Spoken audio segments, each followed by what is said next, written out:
Subscribe to our YouTube channel and press the bell icon to get the latest updates.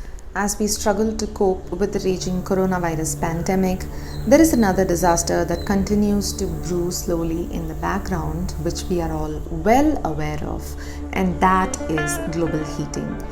Every time climate scientists make predictions about the rate at which our temperatures warm and oceans rise, the one thing we're finding out consistently is that even our most extreme case predictions are actually very conservative. The reality always turns out to be far worse than what we thought in climate modeling. One of the loudest alarm bells that's ringing right now comes from the Arctic region over the past few weeks and in fact a couple of years. It is becoming increasingly evident that the rate at which the Arctic sea ice is melting is much faster than we thought it was. In fact, according to recent findings just this week, we are grossly underestimating the speed of Arctic sea ice melt, and the entire region could be ice-free by the year 2035, which is just 15 years from now. In this episode, we're going to talk all about the Arctic sea ice and what has been happening in that region this year. My name is Sandhya Ramesh and this is Pure Science. The Arctic is one of the two polar regions of this earth, the other being Antarctica. While Antarctic does have land, it's a continent, the Arctic is just an ocean. The Arctic Ocean region encompasses parts of lands at high latitudes such as parts of Alaska, Canada, Greenland, Sweden, Finland, Norway and Russia. Because land in the Arctic Circle is close to the ocean, the Arctic region tends to be warmer than the Antarctic. Parts of land in the Arctic is also covered with permafrost, which, as the name suggests, is permanent year-round ice on the ground. However, there are rapid changes happening in this extremely sensitive region. We already know that temperatures in the Arctic are the highest they've been definitely in the past 44,000 years, but also likely in the past 120,000 years. Through the pandemic this year, the temperatures in the Arctic have consistently been 10 degrees or higher above average.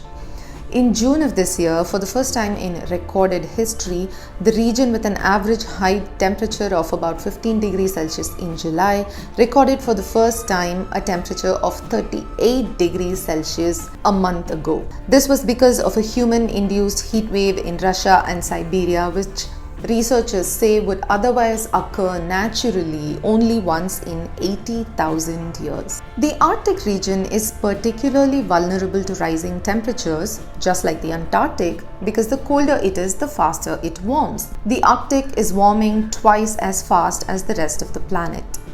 Any change in net heat or radiation produces a larger change in temperatures in the poles than the planetary average. One of the reasons for this is the phenomenon of polar amplification, or in this case, Arctic amplification. This is because of feedback loops. Feedback loops relating to ice are the biggest reason for polar amplification. The white snow and ice in polar regions acts as a giant umbrella, reflecting a large part of sunlight back to space. But melting ice leads to not just reduction in reflection, but also increase in absorption as darker ocean underneath is revealed after ice melts. This increases absorption of more sunlight and heat. The Arctic is also seeing a lot of pollutants and soot and black carbon being deposited on sea ice due to marine activities. This also reduces the albedo or the reflectivity of ice and increases dark patches on ice, enabling more absorption of heat in this area. These two factors, the rising temperatures and the deposition of soot, have been two major contributors to how the Arctic is changing right now. Cold air also holds less moisture than warm air, so a lot of the absorbed heat simply increases the air temperature instead of causing evaporation as it would in the tropical regions. Heightened evaporation is what leads to increased hurricanes and cyclones, as we've seen before, but in the Arctic region, it simply raises the temperature. The jet stream or wind currents around the Arctic are also changing, leading to warmer temperature caused because of warmer temperature. Jet streams are a series of winding and twisting wind currents that are modulated by bands of temperatures around the Earth, and they flow about 10 to 12 kilometers above the Earth's surface. Some scientists think that the jet stream above the Arctic is slowing down because the temperature difference between the Arctic and southern areas is now reducing. This also leads to more heat waves. Studies have shown that when ice melts rapidly, temperatures can rise as far as 2000 kilometers inland. This puts permafrost under threat. Permafrost also holds a lot of trapped greenhouse gases like methane and carbon dioxide. In the permafrost, there is twice as much carbon as is in the atmosphere, and the thawing of various types of Arctic permafrost could potentially release large amounts of carbon into the atmosphere. This, in fact, is already happening. Currently, we know that emissions from the melting permafrost are almost equal to emissions from the country of Japan and comparable to Russia. Permafrost also holds in place infrastructure for human living and working. Melting of ice not just causes buildings and towns to collapse into the sea by way of natural disasters, but also causes other industrial infrastructure threats.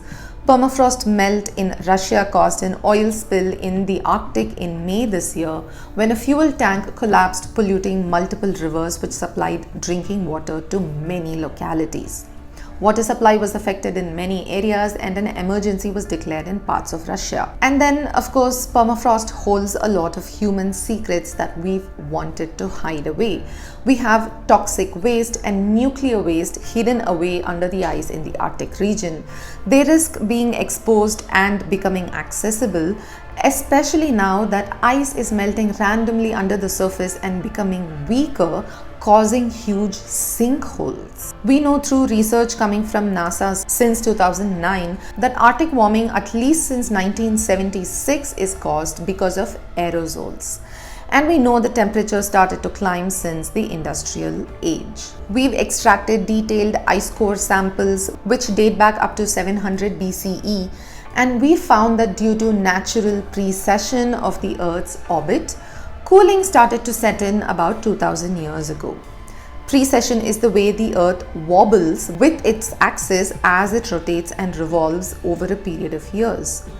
The ice cores match the expected data and show that temperatures started getting cooler and cooler through the 1600s up until the late 1800s. This period ended up being called the Little Ice Age. But during the last 100 years, temperatures have started to rise very steeply, even though they should have continued to, in fact, drop more drastically. Researchers have predicted varying time periods for when they think Arctic ice will completely disappear, ranging from 150 years from now to just 15 years from now in the latest finding. And we know that climate modeling is very conservative. Last year saw the worst number of fires ever in the Arctic forests. There were over 100 wildfires in just 2 months in regions of Alaska, Siberia, Canada, and Greenland, and many of these fires continued to burn for months together, consuming millions of acres of forest. And these forests hold almost 50% of the world's carbon. This year, many towns in Russia and Siberia faced record-breaking heat waves. Just 3 days ago, Canada's last ice shelf collapsed. Arctic cyclones in 2020 have been more intense for the year than average, churning up warm waters and breaking up sea ice, increasing sea ice melting. Sea ice does melt and reform seasonally, but the rate of melting is increasing with each passing year, just as reforming is slowing down steadily.